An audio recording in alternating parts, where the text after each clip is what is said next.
نیت دیکھی جاتی ہے، فقط مانگنے والے کی نیت دیکھی جاتی ہے۔ اور آقا کریم صلی اللہ تعالی علیہ وسلم فرماتے ہیں، حدیث مبارکہ ہے، اللہ نہ کرے اگر کسی شخص سے گناہ ہو جائے یا غلطی ہو جائے یا خطا ہو جائے تو اس کو معاف کروانے کا سب سے بہترین اور آسان طریقہ یہ ہے کہ اللہ کے برگزیدہ بندوں کا ذکر کیا جائے، اللہ کے محبوب بندوں کا ذکر کیا جائے، تو اللہ تبارک و تعالی اس کے صدقے توسل سے خطاؤں کو معاف فرما دیتا ہے، گناہوں کو درگزر فرما دیتا ہے، غلطیوں کو معاف فرما دیتا ہے۔ یہ تو ذکر کرنے کا وہ فائدہ ہے جو ہم کو دنیا میں حاصل ہوگا۔ اب اس کا فائدہ جو ہم یہ ذکر کر رہے ہیں، آخرت میں اس کا فائدہ ہمیں کیا ملے گا؟ تو آخرت میں اس کا فائدہ ہمیں یہ ملے گا کہ جب جنتی جنت میں داخل ہو جائیں گے، دوزخی دوزخ میں داخل ہو جائیں گے، تو اللہ کے محبوب بندے ہوں گے، اللہ کے برگزیدہ بندے ہوں گے، اللہ کے اولیاء اکرام ہوں گے، جماعت اولیاء ہوں گی۔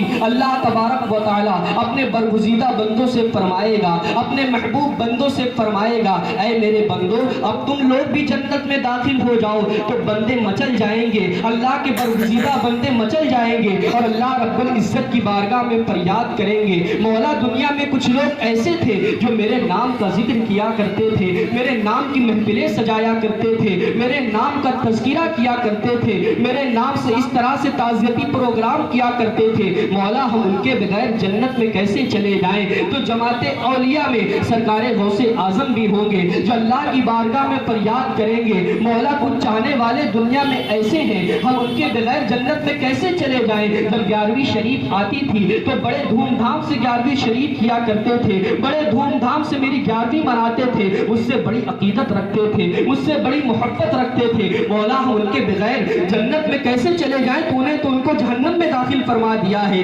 سرکار خواجہ غریب نواز اللہ کی بارگاہ میں فریاد کریں گے، مولا دنیا میں کچھ لوگ ایسے تھے جو مجھ سے محبت کرتے تھے، میرے نام سے چھٹی شریف کیا کرتے تھے، ان کا مکان اس بات کی اجازت نہیں دیتا تھا، ان کا کاروبار اس بات کی اجازت نہیں دیتا تھا، ان کے گھر والے اس بات کی اجازت نہیں دیتے تھے، وہ ہر بار اجمیر شریف چھٹی شریف میں آئے لیکن وہ میری محبت میں آیا کرتے تھے، میری عقیدت میں آیا کرتے تھے، مولا تو نے تو ان کو جہنم میں داخل فرما دیا ہے، ہم ان کے بغیر جنت میں کیسے چلے جائیں؟ اس مخدوم شاہ اعلیٰ بھی اسی طریقے سے فرمائیں گے، مولا ہر سال عرس ہوتا تھا، عرس میں میرے چاہنے والے مجھ سے عقیدت رکھنے والے بھیڑ کو نہیں دیکھتے تھے لیکن میری محبت میں آیا کرتے تھے، مولا تو نے تو ان کو جہنم میں داخل فرما دیا ہے، ہم ان کے بغیر جنت میں کیسے چلے جائیں؟ قطب المدار بھی اسی طریقے سے اللہ کی بارگاہ میں فریاد کریں گے، مخدوم سنہ بھی اسی طریقے سے فریاد کریں گے، صابر کلیر بھی اسی طریقے سے فریاد کریں گے، وارث پاک بھی اسی طریقے سے فریاد کریں گے، صاحب الدین اولیاء بھی اسی طریقے سے فریاد کریں گے، اور اسی سب میں قاضی شہر علیہ الرحمہ بھی کھڑے ہوں گے جو یہ فریاد کریں گے، مولا کچھ لوگ میرے نام سے تعزیتی پروگرام کیا کرتے تھے، تو نے تو ان کو جہنم میں داخل فرما دیا ہے، ہم ان کے بغیر جنت میں کیسے چلے جائیں؟ اللہ رب العزت کی رحمت جوش میں آئے گی، اللہ تبارک و تعالیٰ فرمائے گا، جاؤ تم جس کو جانتے ہو، تم جس کو پہچانتے ہو، اپنے چاہنے والوں کو جہنم سے نکالو اور لے کر کے جنت میں داخل ہو جاؤ۔ تو سرکار غوث اعظم اپنے ماننے والوں کو، اپنے چاہنے والوں کو جہنم سے نکالیں گے، جنت میں لے کر کے داخل ہو جائیں گے۔ سرکار خواجہ غریب نواز اپنے چاہنے والوں کو نکالیں گے اور نکالنے کے بعد جنت میں داخل ہو جائیں گے، مخدوم سمنا جہنم سے نکالیں گے اور جنت میں داخل ہو جائیں گے، صابر کلیر اپنے چاہنے والوں کو نکالیں گے اور جنت میں داخل ہو جائیں گے، مخدوم سمنا اپنے چاہنے والوں کو نکالیں گے اور نکالنے کے بعد جنت میں داخل ہو جائیں گے۔ اسی طریقے سے تمام اولیاء اکرام اپنے چاہنے والوں کو نکالیں گے اور نکال کر کے جنت میں داخل ہو جائیں گے، قاضی شہر علیہ الرحمہ اپنے چاہنے والوں کو جہنم سے نکالیں گے اور لے کر کے جنت میں داخل ہو جائیں گے۔ کچھ خبیث وہاں پہ جہنم میں اس طرح سے موجود ہوں گے جو یہ دیکھ رہے ہوں گے، جو یہ کہتے تھے کہ اللہ کے محبوب بندوں کا پروگرام کیوں کرتے ہو، ان کا تذکرہ کیوں کرتے ہو، ان کے مزار پر کیوں جاتے ہو، ان کے مزار پر جا کر کے فاتحہ خوانی کیوں کرتے ہو، وہ وہاں پر للچائی ہوئی نظروں سے دیکھ رہے ہوں گے۔ اور میری عقیدت تو یہ کہتی ہے کہ وہاں پر امام عشق و محبت فاضل بریلوی بھی موجود ہوں گے، اس منظر کو دیکھ رہے ہوں گے اور فرما رہے ہوں گے، ہم نے تو تم سے پہلے ہی کہا تھا، آج لے ان کی پناہ جو مدد مانگ سے، آج لے ان کی پناہ جو مدد مانگ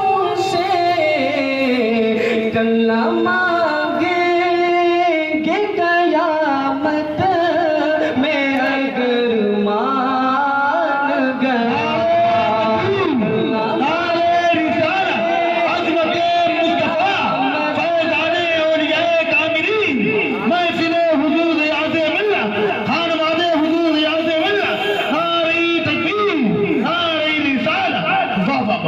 کل مانگیں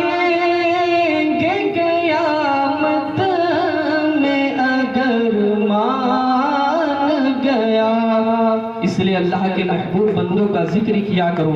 اللہ کے برگزیدہ بندوں کا ذکر کیا کرو. ہو سکتا ہے یہی ہمارے لیے نجات کا ذریعہ بن جائے. اور قاضی شہر علیہ رحمہ جیسی ذات جس سے کانپور شہر نے بے پناہ خدمات دی ہے، بے پناہ مسلک کے کام کو انجام دیا ہے، یہ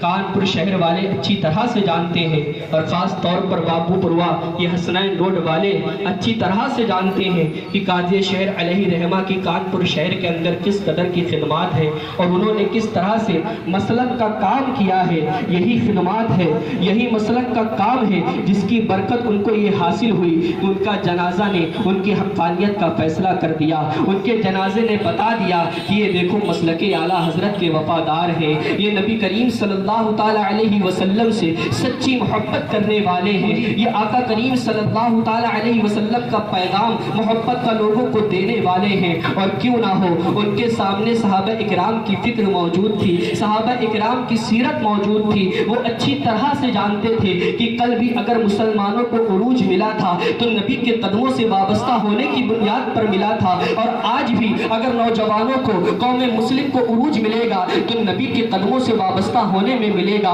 نبی کے قدموں میں آنے سے ملے گا. اور جب قوم مسلک اعلیٰ حضرت کی وفادار ہو جائے گی تو آٹومیٹک عشق رسول ان کے اندر آ جائے گا، محبت رسول ان کے اندر آ جائے گا. اور جب نبی کی سچی محبت آئے گی تو وہ گناہوں سے بھی باز آ جائیں گے، وہ بے حیائی سے بھی باز آ جائیں گے. اس لیے قاضی شہر علیہ رحمہ نے پوری زندگی محبت رسول کا پیغام لوگوں کو دیا ہے، عشق رسول کا پیغام لوگوں کو دیا ہے. اور کیوں نہ ہو، صحابہ اکرام فرماتے ہیں کہ جب تک نبی کے قدموں سے وابستہ نہ ہوئے تھے، جب تک نبی کے قدموں میں نہ آئے تھے، ہمیں کوئی پہچانتا نہ تھا، ہمارا کوئی عروج نہ تھا، ہمیں کوئی جانتا نہ تھا. حضرت امیر المومنین سیدنا فاروق اعظم تہامہ کی وادیوں سے ایک مرتبہ گزر رہے تھے. گزرتے وقت تہامہ کی وادیوں کو دیکھ کر کے، وہاں کی چراگاہوں کو دیکھ کر کے زاروں قطار رونے لگتے ہیں. لوگوں نے پوچھا، اے امیر المومنین، یہ رونے کی جگہ تو نہیں ہے، یہ رونے کا مقام تو نہیں ہے، آخر آپ رو کیوں رہے ہیں، آخر آپ کے رونے کی وجہ کیا ہے؟ تو سیدنا فاروق اعظم فرماتے ہیں کہ یہی وہ وادیاں ہیں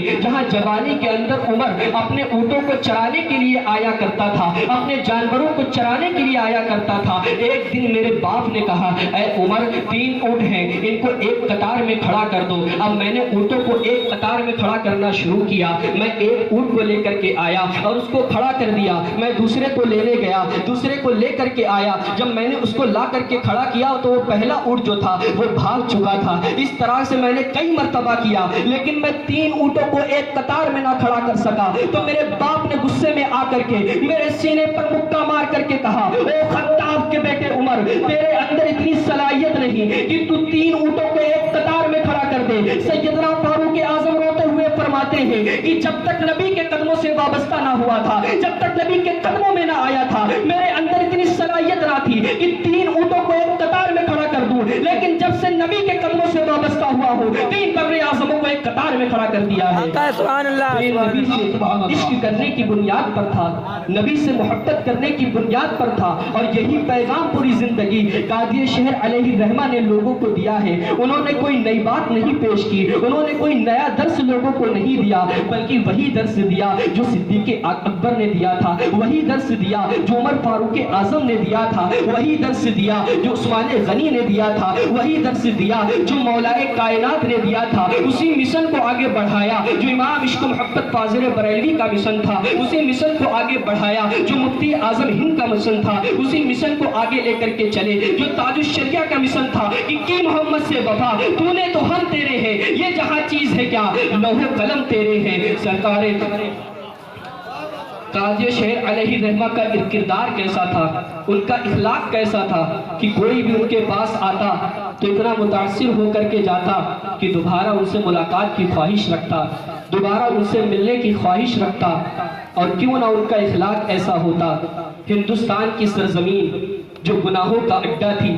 ہندوستان کی سرزمین جو جرائم کا اڈا تھی، جب تک کہ سرکار خواجہ غریب نواز ہندوستان کی سرزمین پر تشریف نہ لائے تھے،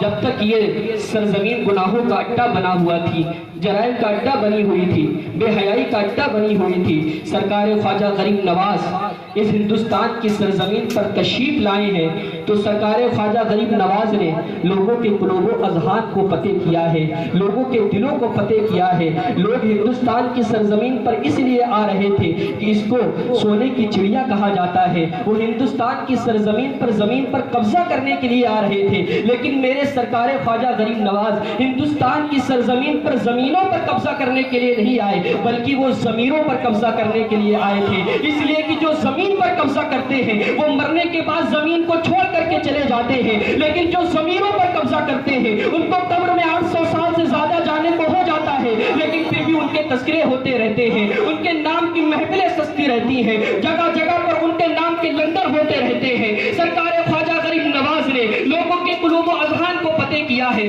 لوگوں کے ضمیر کو فتح کیا ہے، انہوں نے آوارہ پیشانیوں کو خدا وحدہ لا شریک کے آگے جھکا دیا ہے۔ اکھنڈ بھارت کا سمراٹ جس کو خواجہ معین الدین چشتی حسن اجمیری کہتے ہیں، آپ ووٹ دے کر کے اگر کسی کو منتخب کرتے ہیں تو وہ 5 سال تک اقتدار کی کرسی پر بیٹھتا ہے، لیکن جس کو نبی کریم صلی اللہ تعالی علیہ وسلم اقتدار عطا کر دے اس کو قبر میں جانے کو کئی عرصہ گزر جاتا ہے، لیکن پھر بھی وہ لوگوں کے دلوں پر حکومت کرتے ہوئے نظر آتے ہیں، لوگوں کے دلوں میں زندہ رہتے ہیں، لوگوں کی زبان پر زندہ رہتے ہیں۔ اور سرکار خواجہ غریب نواز نے کس طرح سے اسلام کا پیغام، دین کا پیغام کس طرح سے تبلیغ انہوں نے دی ہے۔ سرکار خواجہ غریب نواز کا انا ساگر کٹورے میں بھرتا دیکھ کر کے جو قوم اسلام کو قبول نہیں کرتی ہے، جو قوم سرکار خواجہ غریب نواز کو اونٹ کو بیٹھالتا ہوا دیکھ کر کے اسلام نہیں قبول کرتی ہے، وہ قوم سرکار خواجہ غریب نواز کے کردار کو دیکھ کر کے اسلام قبول کرتی ہے، اخلاق کو دیکھ کر